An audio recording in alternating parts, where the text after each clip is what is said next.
Alright, so in this AllTalk, we're going to have an introduction to smart contracts with Solidity. What exactly are we going to review today? First, we're going to have an intro to blockchain technology. Then we're going to discuss Solidity, smart contracts, and decentralized apps.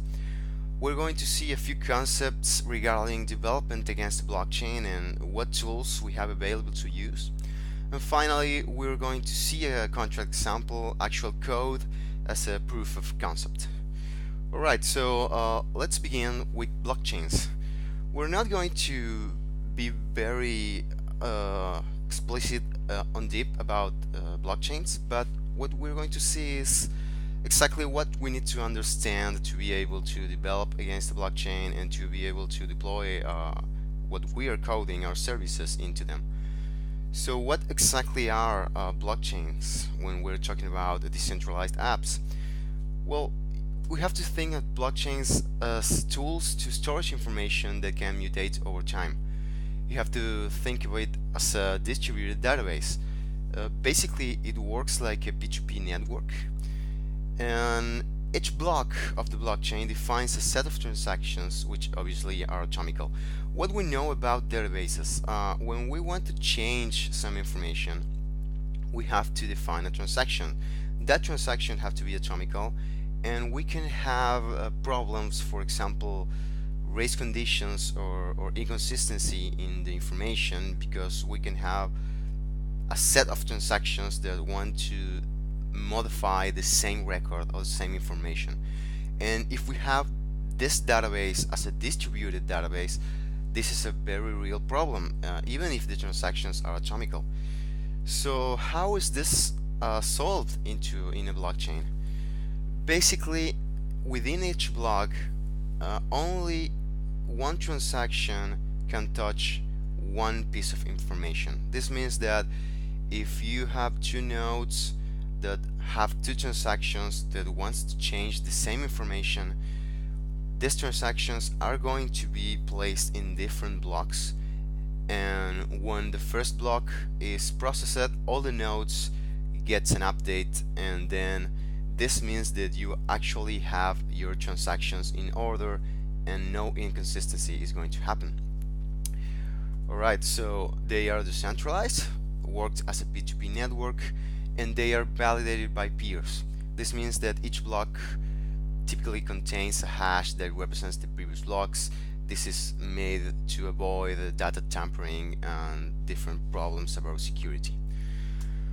When we develop with Solidity, we're going to use the Ethereum blockchain.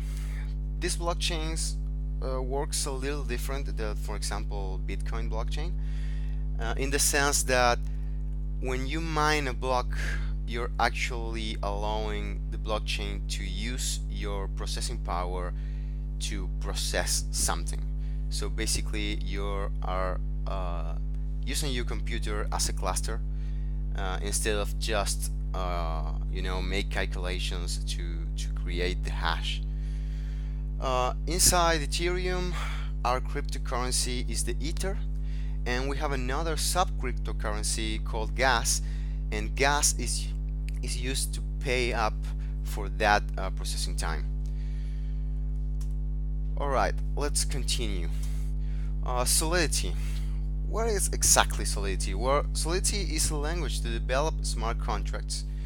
It has influences from C++, from JavaScript, from Python, and basically its main properties are that it's statically typed, it allows inheritance, you can use external libraries, and you can define custom types, mainly in the form of structs, like C structs. We said smart contracts a few times already, and we never defined what exactly is a smart contract. And let's review the academic definition. A smart contract is a computer protocol intended to digitally facilitate, verify, or enforce the negotiation of performance of a contract. What this means? Basically, you have to remember that a blockchain is based on trackable and irreversible transactions.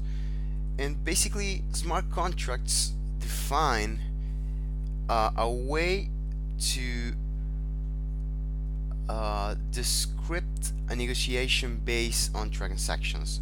So a smart contract is like a set of instructions or a set of properties that you have to follow in order to comply with a contract between two users of the blockchain. At the level of Solidity, a contract is a collection of code and a collection of data that resides inside a block inside the Ethereum blockchain. What this means? This means that for us, a smart contract basically works as an API because it provides us with a state, so data that we can modify, and code, basically functions or methods that the users can call to perform different actions or to change data or to interact with other users. The cool thing about this is that a smart contract can be deployed to the blockchain and go live. So it's basically a way to have your service on the cloud. Eventually, when you have that kind of service, then you can develop front-end apps that use these APIs. And you have a library called Web3 written in several versions. You have a JavaScript version, a Python version, a C++ version, and we are going to use this library to interact with contracts. Alright, concepts that we have to have in mind when we develop against the blockchain. Developing with a blockchain as a server or as an infrastructure to provide our services has some difference to a normal server client infrastructure, and we have to be very careful with some stuff. So basically, we cannot test our contract without a live blockchain. This means that we cannot, have a mock-up of the blockchain running to test the contract while we develop that. And the problem is basically that blockchains are big, are very big, several gigas big. So it's not very wise to have a blockchain, a full node of the blockchain running on your local environment when you are developing. How do we solve this? We're going to see that in a moment. Another problem is that we need a provider to sign our transactions. This means that when you call or when you want to execute a transaction and change the data, you have to provide some credentials that allow you to do that as a user of the blockchain. And basically you have to use a provider. We are going to use one provider that's called MetaMask, that is actually a Chrome extension, but eventually using Web3 you can code your own provider. And finally, transactions have to be mined before they generate the desired effect. This you have to have considerations about asynchronicity, because once you call the transaction, that transaction is going to go to the blockchain, and you're going to actually have to wait that that transaction gets on a block, and that block gets processed into the blockchain. It's not an automatically process, and it's not something that you can track easily from, for example, a client-side application. We are also going to see some tools that we can use to control that asynchronicity. Alright, about the tools that we're going to use or that we have available, we have two things here: Truffle and Remix. Truffle is basically a framework to develop smart contracts, and what Truffle provides is basically a command line interface to compile and migrate contracts. This is very useful to make a few things faster while you're doing your code. You have testing tools to write tools to test your contract, both from the Solidity side and from JavaScript, like simulating a client-side application. And the most useful stuff is that you have a local test blockchain, which is called Truffle Develop, and you can actually create a blockchain with a zero block very small, in which deploy your contracts and go live and test your functionality. This is very useful because what we say before, we don't want to have a complete node of the real blockchain running in our machine. And then our other tool is Remix. Remix, it's an online Solidity editor. Basically, it can compile your contracts, it can deploy your contracts to any Ethereum blockchain, and provides tools to execute your methods and to see your data. So basically, it allows you to make manual testing of your contract. It's very useful to develop proof of concepts or try out some features of Solidity in a very fast and reliable way. Actually, we are going to use Remix right now to code our example. Alright, what exactly are we going to do? We're going to implement our own cryptocurrency. It's going to call the Admios, and it's going to be a very small contract, but it's going to be very useful to showcase some of the main properties of Solidity. And our requirements are going to be as follows. The contract will provide of a set for Admios. This means that a user can ask for free cryptocurrency. The contract have to be able to generate more Admios, and we want that only the contract owner will be able to use this functionality. And finally, every user can send and receive Admios. So provided obviously that you have enough Admios in your own account, you can send that money into other accounts and share that with other users. Alright, so right now we are going to go into Remix,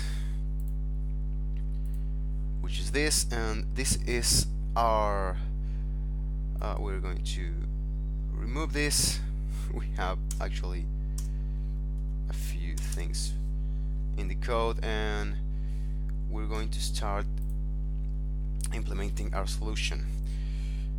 This is our main Remix view, and we have here the editor, our console, some options to handle the contract.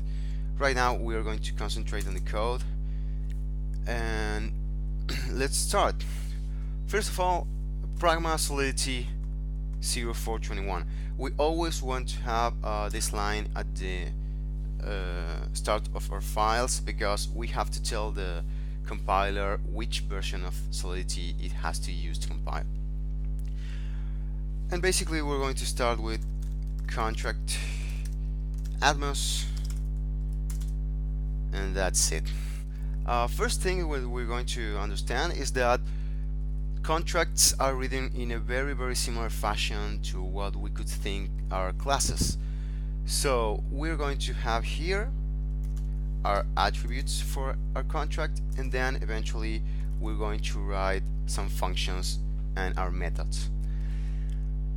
The first thing that we are going to understand is that this space, the space that we use normally in a class to define attributes and private stuff and all that things, it's called our storage space.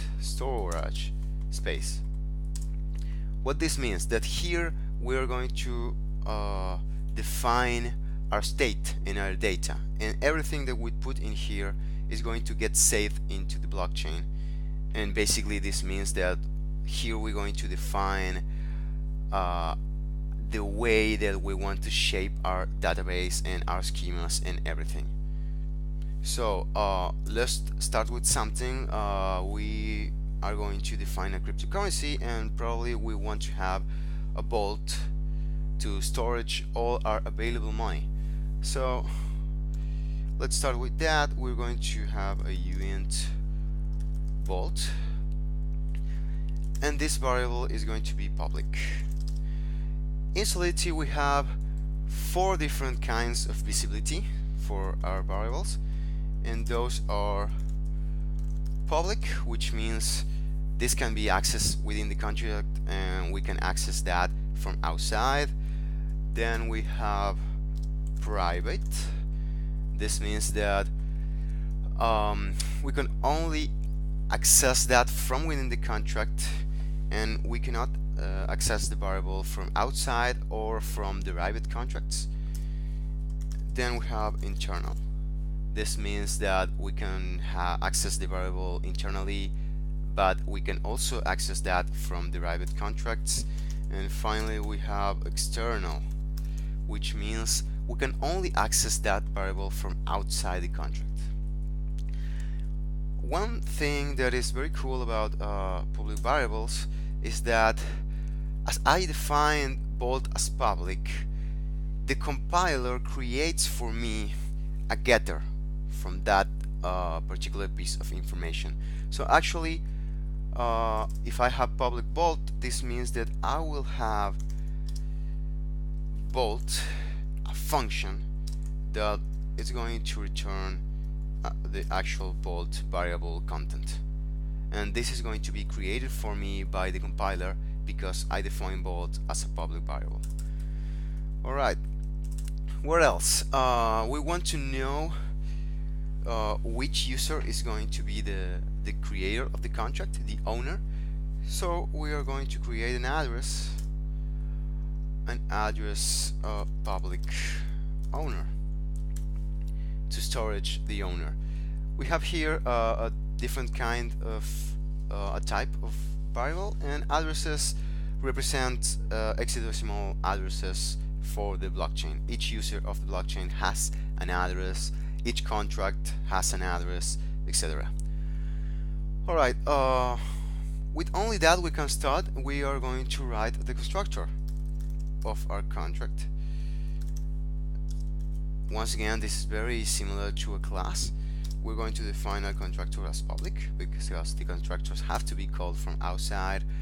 And what is going to happen will basically, we're going to save our address, the owner of the user that called that function, and we can use message sender. Message is a protected keyword which basically holds some information about the user that called that function. And maybe we can do some more interesting stuff, like say, well, both will start on 10 Admios. Alright, so we have our first piece of information, and we have a construction function, and let's see what we have to implement to comply with our requirements. We said that we need three things. First, we need a set, which is going to be a function to give money free to the users. We're going to have a mint function so the owner can create more Admios, and we are going to have a send function to send Admios from user to user. Alright, let's start with mint, which should be the first thing that someone uses. Let's create a function. Function mint. It's not going to take arguments, and it's going to be public. Note that the visibility is actually written after the arguments, which is a little bit awkward. And what is going to be mint? Well, this is going to be very simple. Let's say that we're going to just add some money to the vault each time someone's called mint. For set is going to be very similar, and we are not going to have arguments. This is going to be public. And what's going to happen here? Let's remember the faucet is going to be called by a user, and actually we want to add money to that user account, but surprise, we don't have any means to storage user accounts or the money that each user have. So we're actually going to go back because we're going to need more data in our schemas. How are we going to save that? Probably we want to have something like an array of balances, a uint array balances or something like that to storage the money for each user, but we are going to use for this another cool concept here in Solidity, which is a mapping. And what are we going to map? We're going to map addresses into unit values. This is going to be public and it's going to be called balances. What exactly is a mapping? Mapping is a very special type of variable in Solidity which defines a function. Let's think about this. It defines a function called balances, which takes an address, because it's mapping address, and returns a uint. The uint, reflected for that address. And this is very special because for a mapping, every address in the world exists inside the mapping. So actually this is infinite. We can think about, for example, we can have a mapping from uint to something, to Boolean values. It's very easy to understand that this domain is infinite. So actually the mapping is going to have an infinite amount of register results. And this means initially that we cannot iterate over a mapping, obviously, but the cool feature is that we can have this information in the order of 1, because basically if we call the map with an address, we have the uint register under that address. This is very useful because we don't have to be doing searches or iterating over the array to find our user and then have the access to the uint of its balance. So how are we going to use this on a facet? Basically, balances in the message sender address is going to be something. For example, each time the user calls the facet, we're going to give him free Admios. We're going to take away this from our vault, and well, we should check here what happens if our vault is smaller than 3. Then we cannot do this. We're going to return without doing nothing. Alright, this is our facet. As we see, it's very easy to enter the register for each address. This is a cool thing about balances. Alright, let's implement the send function, which is going to be very similar. This can be our most interesting function. This is going to take more than things. We're going to have an address receiver, which is the person who is going to get the Admios, and we're going to have a uint amount. Obviously note that we are not actually using the sender as an argument, and this is a, let's call it a pattern in Solidity, because we always want to use message sender to refer to the user which is using this method. It's a very anti-pattern to use something like address from in here, because to be able to call a function, you have to be a user from the blockchain. So actually calling a function and trying to modify the state of any address which is not your own, it's going to be problems later. So function sorry about that, send.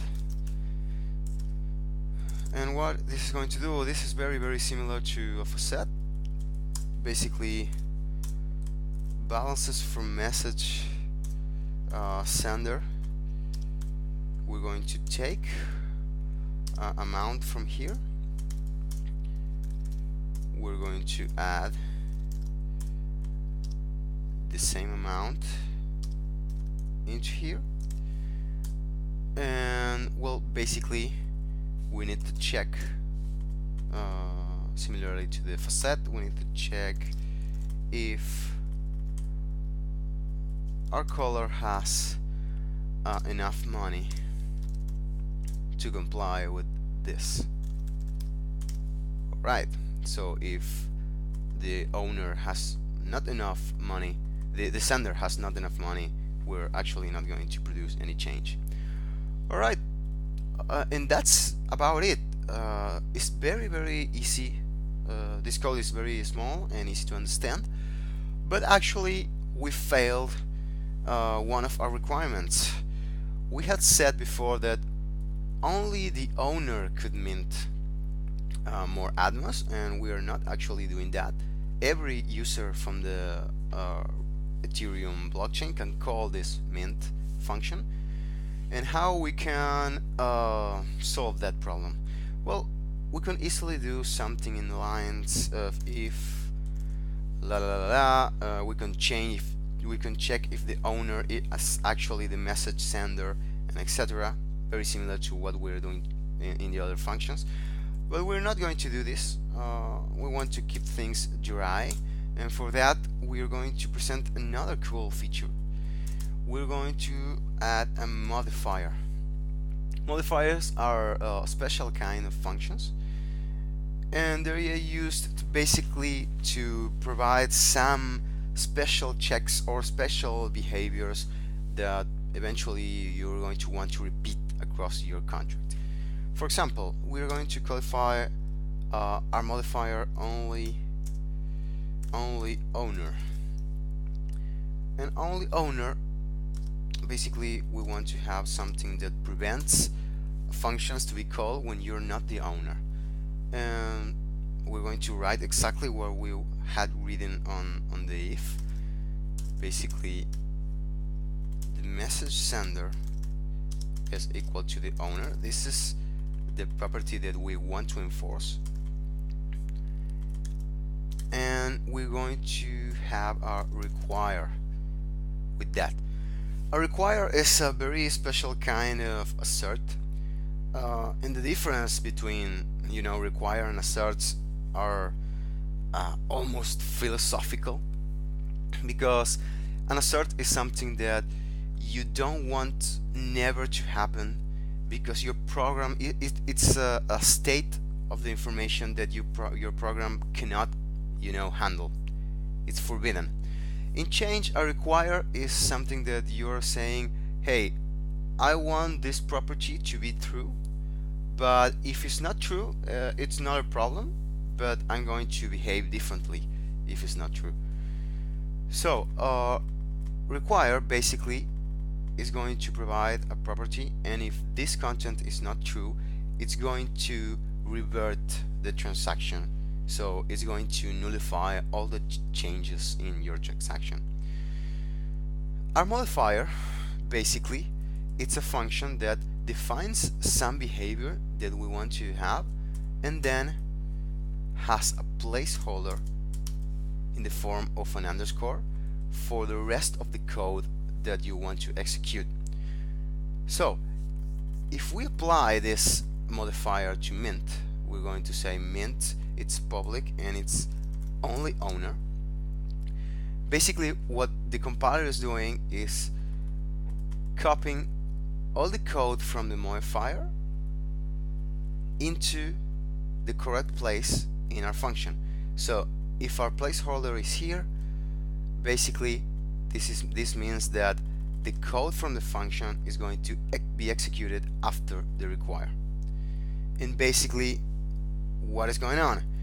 When a user calls mint, this executes this require before any content from the function mint, and this require, if the sender is not the owner, is going to revert the transaction. So the actual code for mint is never going to be executed. Modifiers are very cool, and another feature is that this placeholder can be placed anywhere on the modifier. So actually I could write a modifier. For example, a lot of contracts works in the shape of an state machine. So you could add a modifier like, for example, step forward, and this could do something like execute the code and then state dot forward. Oh god, forward. So basically you could have a modifier that says this function is going to advance on my state machine or something like that. You can easily, for example, provide a mutex, and basically if you want functions that only can be executed when your variable lock is available, you can provide something like lock is true, execute your function, and then lock is false. So actually, if you modify function with this mutex and you have a lock defined in your state, you can prevent, several calls before the actual function gets executed. All right, let's get rid of this. We have our modifier only owner. So now we have a solution for our problem that mint could be called by any user. Right now mint is going to be called only by the owner. Alright, so we have almost everything that we want. Let's get this bigger. We have almost everything, but one interesting thing is that as we say on the presentation, we have to keep in mind that transactions are asynchronous, and when a user calls send, for example, that transaction is created, but the user has no notion of when the transaction is going to be mined. This means that he cannot know when this code is going to be executed. How we can handle that on a Solidity level? Well, we can create special stuff called events, very similar to, for example, a JavaScript event. We could define an event called send that it will consist on an address from, an address to, and a uint amount to basically signal when a send transaction is executed. So after the send, when this is complete, we're actually going to emit sent with what information? Our from is the message sender. Our receiver is the guy that got the money and the amount. So basically, if we are developing a front-end application which actually uses this contract, not only we can call transactions like send, but we can we can add listeners to different events on the contract. So actually in our application we can have a watch listening to the event sent, and when the event sent gets fired, we can provide some behavior and tell the user, hey, your transaction is mined and you actually sent money to another user. Alright, finally, we're not going to actually implement a client-side application for this, basically because time constraints. But what we're going to do is we're going to compile this, we're going to run it, we're going to deploy it into a test blockchain, and we're going to manually test it with Remix. So let's compile this. Let's go to compile and start compiling, and we already have a problem. Constructor, we actually constructor expected identify, we have a typo. Constructor, alright, and this is actually a semicolon. Alright, we have two warnings, and well, basically we forget to add public. So the compiler is going to complain each time that we do not provide the visibility for a function. And the other warning is basically use assert if you never want to be false.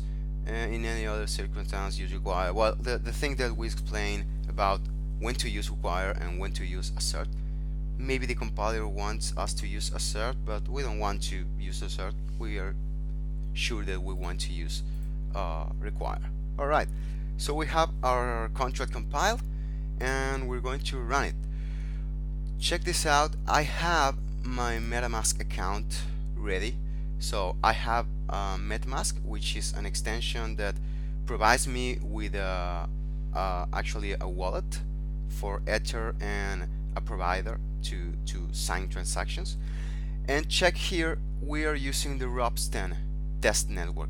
Ropsten is a test network for Ethereum because we don't want to use the main Ethereum network. We don't want to publish, proof of concepts there. We want to use the test network to this stuff.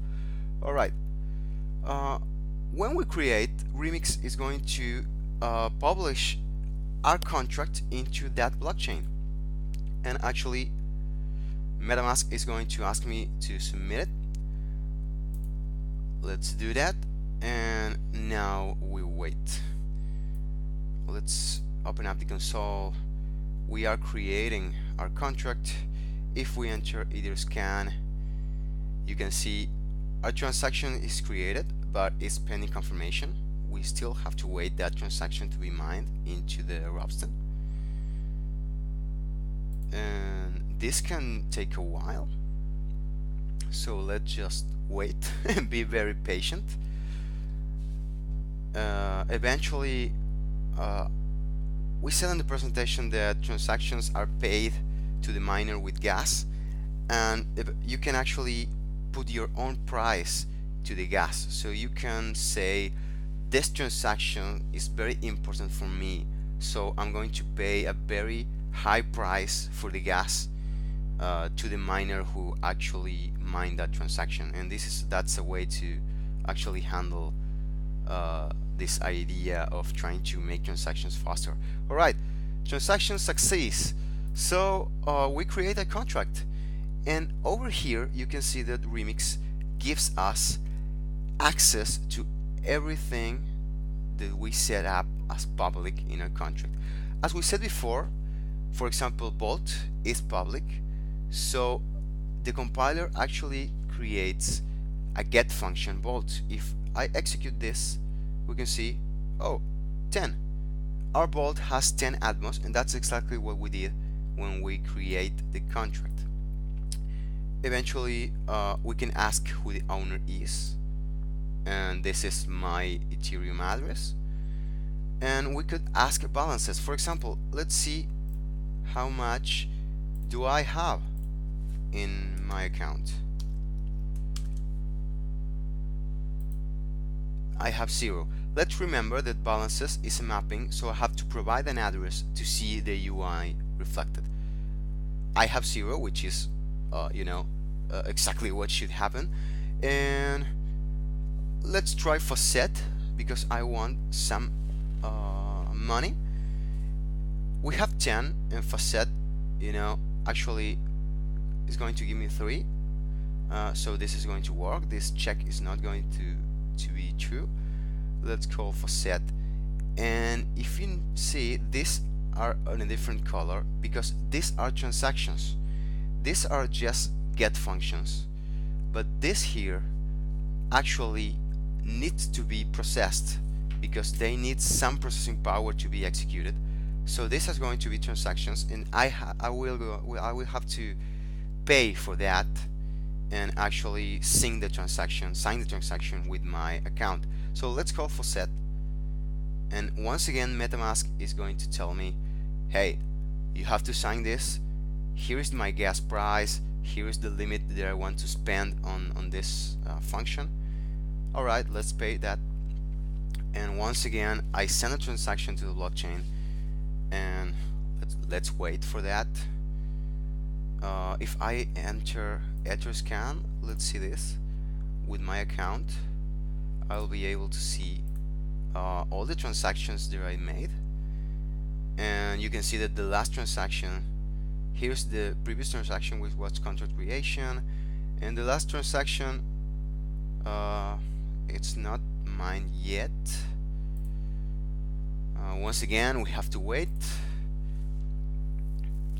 This is a little bummer for a presentation, but let's get used to develop with blockchains in mind.